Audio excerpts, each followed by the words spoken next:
Hey everybody, I'm Jared Stock, and welcome back to Making Sense of Player 1. Now, today I'm joined with Elle Ballandine, and we're going to be talking about a recent paper I wrote.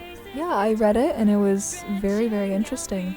So what topic was it? It was about esports in today's society. And their effects on youth. Yes. So, in the background today, we're going to be playing Super Smash Bros. Ultimate for the Nintendo Switch, which is quite fitting. Yeah, definitely one of my favorites. 100%.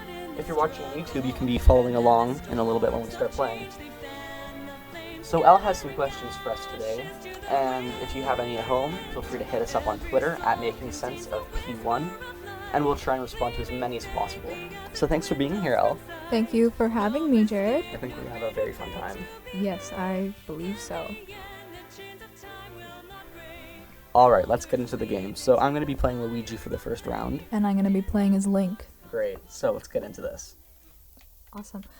But Jared, I've been curious for a while now. What are some of the most popular esports today? There are so many to list, but some of the biggest ones include like Overwatch, Fortnite's a big one right now, there's League of Legends, and of course Smash Brothers. Okay, why are they so popular? I feel like accessibility is a big thing with video games these days, and these ones are all on multiple platforms, and they have varying price points. Some of them are free, including League of Legends and Overwatch, and some of them are $80 in Smash Bros. So really, you don't have to be paying a lot to enjoy a game, especially an esports game. That much, really? Yeah, video games can be pretty expensive. Oh. Yeah, I've never really played a lot myself. Kind of new to this. Oh, yeah. But that's kind of why I'm here, to Yeah. ask questions, to gain more knowledge. Oh, definitely. But besides yourself, who are the biggest younger players? Oh, besides myself, of course. Yeah.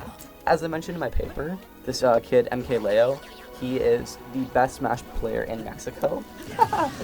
Nice try. So, MK Leo, biggest player in Mexico for Smash Brothers. In Smash Brothers 4, the previous game, he was the third best player in the world. And in the game we're playing right now, Smash Ultimate, he's making his way up the ranks pretty fast. Okay. Oh, jeez. I just died. That's game one. Alrighty, so round two. I'm thinking I'm gonna go with Ness. I'm still gonna be Link, because that's the only one I know how to control. Fair enough. Fair enough. Let's begin. What about you? Like, your experiences with esports and, like, what did you grow up playing? I briefly covered this in my paper. Let's see. I had a PS1 since pretty much I was born, but I really only started playing it when I was about 4. I have some great memories of playing with my dad, Spyro. We only had, like, pirated copies of games. My dad never actually bought any. These were pretty cheap. Oh, okay. What about now? Like, Well, my enjoyment of video games kind of went in and out of my life. I'd go through, like, multiple phases of, like, a year, 2 years of just not really playing and not enjoying anything. And this kind of continued up until now. In 2017, I bought a Nintendo Switch, which we're playing right now, and that's been pretty cool. And I also have a laptop, which is what I also play on a lot of the time. What about you?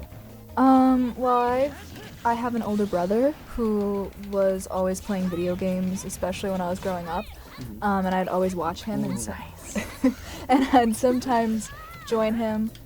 And then I got a PS4 of my own, which he bought me, which was very generous of him. But I've never really had any experience with esports, just kind of Casual video games. Yeah, for sure. That's nice. Yeah. Takes up a lot of my time. It definitely does. It uses a lot of time, which is like another point I'll talk about a bit later, but really you have to balance video games with a lot of other aspects in your life, especially if you want to go pro, which not a lot of people do, but it's definitely a thing that you have to consider. It's definitely a problem, especially if I have homework. Oh. Yeah. But yeah, I guess we've both had some great experiences since we were little. Yeah, it's been pretty good. Pretty fun. Alrighty, time for round 3. I'm gonna try Bayonetta. Link again, obviously, nice. because Good choice. I don't know anyone else. Fair enough. But I know me personally have gotten some injuries from getting a little mad. Oh, really? Like Yeah. I don't know, just frustration. Hit myself a few times. what? Oh, Maybe jeez. throw the controller, Oh, yeah. which doesn't really hurt me. It's more the controller, so that's Right. yeah. But like, what are some common injuries? Like, have you ever gotten any? Well, I haven't gotten any like severe injuries. Sometimes my wrist kind of clicks if I move it in a certain way from using a mouse and keyboard and controller so frequently. But repetitive injuries, like repetitive strain injuries, like that, are probably some of the most severe and not severe, but common injuries in the esports industry. Just because, like I said in my paper, some pros spend up to like 12 hours a day Yeah. playing. So when you do anything for that amount of time, including using a mouse and keyboard, just the repetitive action really like causes damage on your joints. Okay. I've seen this thing where some players get like a claw from holding their controller for so many hours in a day. Is that an actual thing? It is, and it's an issue specifically when you play in a certain style. It's called a claw grip, and henceforth you get a claw injury.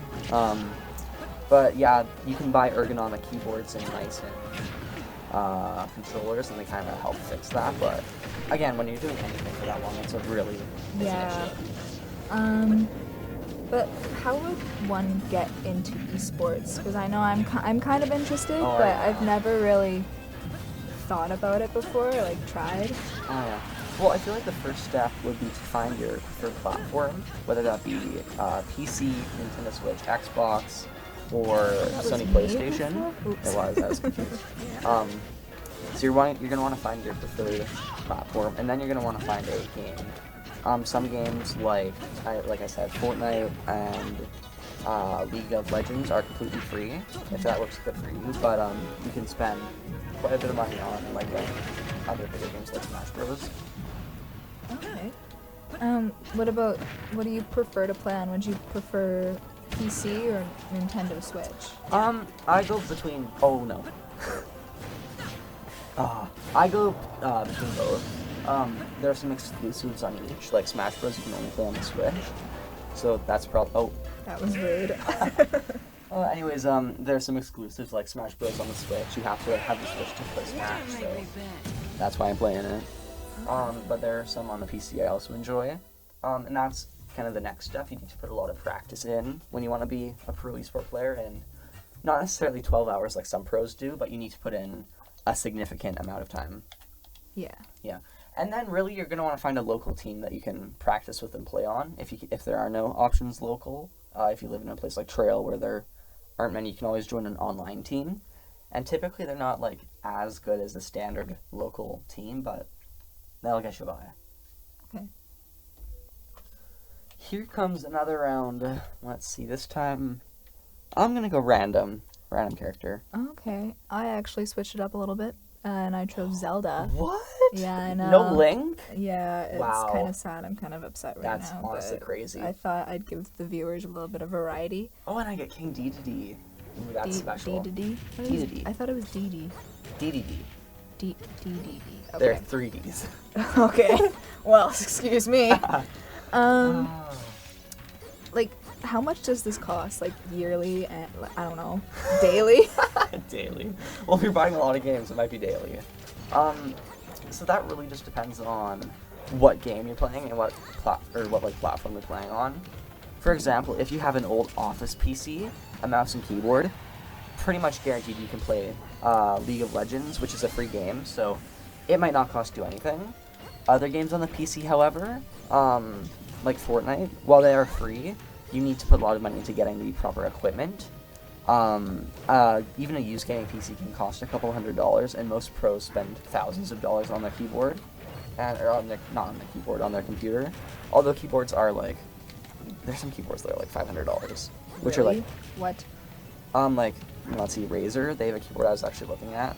Definitely not gonna buy it. Why but would you ever spend that much? it has colorful lights. That's That's the only reason. pretty much, and they're nice. That's kind of sad. I mean, No offense. you're not wrong. Yeah. But yeah, and then console players, if you already have a console, chances are you're gonna have to spend like maybe $60 to $80 on a game, and then controllers are standard. You just kind of use what you got, and then Yeah, so it really just depends on what you're doing. Yeah. What about like safety? Like, I know like you said some common injuries, but is it possible to like play 0 injuries, like it completely safe or able to balance schoolwork or whatever? Well, even physical injuries aren't the biggest thing. Social issues that video games can cause are also a pretty major thing. And so is education, obviously, and being able to hold down a job. In order to do this safely, the biggest thing is, the biggest thing really is that you have to balance it, and that's really hard when you're a pro and you have to put like up to 12 hours in. But you have to be able to balance work, social life, physical activity, and friends and family with that. Like, for example, it's recommended by several sources that you get up and do a little bit of moving at least every hour, and a lot of people don't do this, which is an issue. A very, very extreme case of this would actually be a Japanese man. So this dude, he was in his 20s. He lost his job, and he was living with his mom, and he stopped looking for a new one. So his mom kicked him out, and this was all because of his video game addiction. And so in Japan, there are these things called internet cafes, where you go and you can play games on their computers for like a monthly pay, or you can pay as you go, or whatever. So he goes there frequently. This is pretty much all he's doing at this point. He's completely given up on finding a job. He's given up on his social life.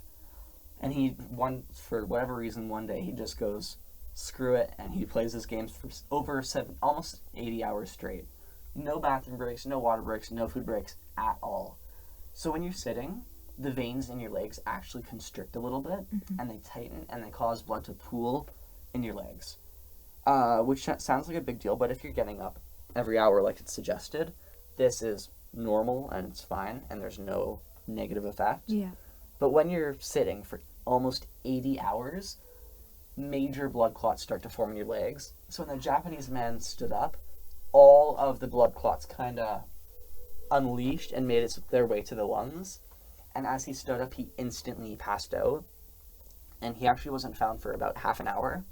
They were able to resuscitate him in the hospital, but the permanent damage was already done from him being not found for 30 minutes, and he was in a coma for a few days, and he died shortly after.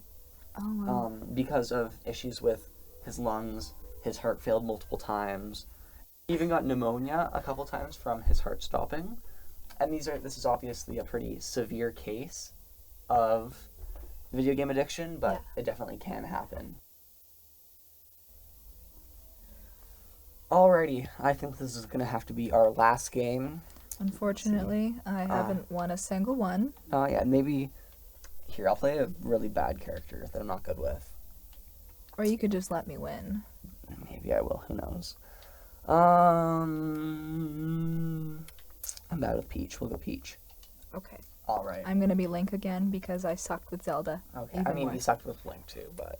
Okay, I think I just suck in general, but whatever. So speaking about that whole thing with addiction and everything, I read that the World Health Organization has recently made a video game addiction a disease. Would you agree with this at all? I definitely do. So the WHO has called this a gaming disorder.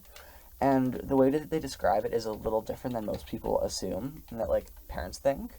It's not describing, a kid who, is going to school, thinks about it occasionally throughout the day, and then goes home. Oh, nice one. And then goes home and, plays it with his friends. Oh, yeah. And it's not even describing, someone who might play... Damn, that was good. I know, I'm kind of shocked. Oh, right? But it's also not describing someone who might play, 20 hours over the weekend, but can still maintain a job and a social life.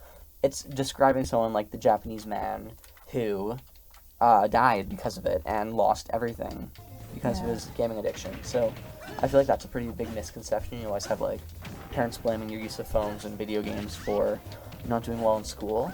And while that is an issue, it's not what WHO is describing at all. Okay.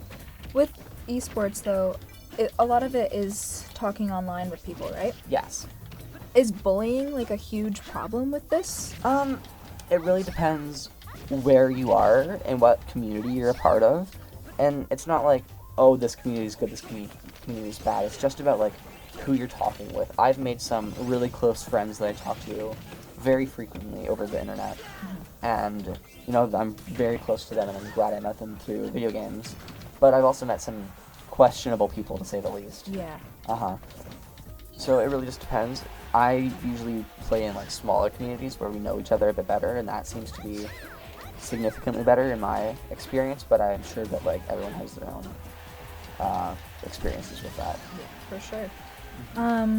Besides the one Japanese man, like, rather than the death from not standing up, is suicide, like, is there a high suicide rate from video game addiction? That's like a pretty hard thing to answer. It's definitely fair to say that video games can cause some mental issues, including addiction, but that also leads to a lot of issues down the line. So it's definitely fair to say that this can result in depression. There have been lots of cases that I've read online about like people who will form connections with and like friendships through video games and through the internet. How do you manage that? Oh, just kidding, it's fine. How do you manage that? It's Yelling wizardry. at me. Okay. Sorry. But yeah, there have been cases that I've read about where like people will threaten suicide in order to like gain stuff in like the video game industry, and they will like go in a community and say and make friendships and then say, hey, I'm gonna off myself if you don't do this, or if you don't give me this, or oh my god. Good job! I won! How did that happen? Wow. I like the silence after that. The absolute shock. Okay, well, thank you so much for the questions, Elle. I really hope that cleared up some things for our viewers at home. Yeah, it definitely did. I learned some things. It was really fun to play a game with you. Oh, definitely. That was good. And to win once out of 4 rounds. And it was the final round. It was a good way to end it. Yeah, for sure. Yeah, so everyone at home, make sure you hit us up at Twitter at Making Sense of P1 if you have any questions or comments, even some ideas. And subscribe and like this video if you're on YouTube. Give us a huge thumbs up. Make Make sure to smash that subscribe button. Just smash it. Like, tick that bell to ring that